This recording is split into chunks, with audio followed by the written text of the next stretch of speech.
ഇലാഹ ഏകൻ മാത്രമാണ്. അല്ലാഹു ഒരുവൻ മാത്രമാണ്. അല്ലാഹു സമദ്, ഒരാളെയും ആശ്രയിക്കാത്തവനാണ്. ലം യലിദ്, അവൻ ഒരാളെയും പ്രസവിച്ചിട്ടില്ല.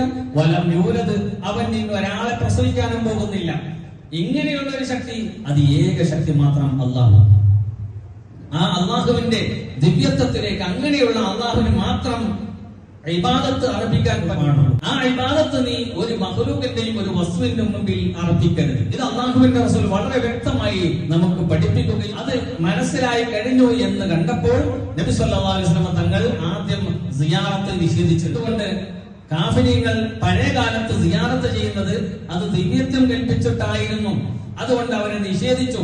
പിന്നെ എന്ത് ചെയ്തു? നബി സല്ലല്ലാഹു അലൈഹി വസല്ലം തങ്ങൾ പറഞ്ഞു, ഫസൂറുഹാ ഫഇന്നഹാ തുദക്കിറുൽ ആഖിറ, ഇനി നിങ്ങൾ സന്ദർശിച്ചോളി. കുന്തു നഹൈതുകും അനി സിയാറ, സിയാറത്ത് ഞാൻ നിഷേധിച്ചു കൊണ്ടിരുന്നു. എന്തേ കാരണം?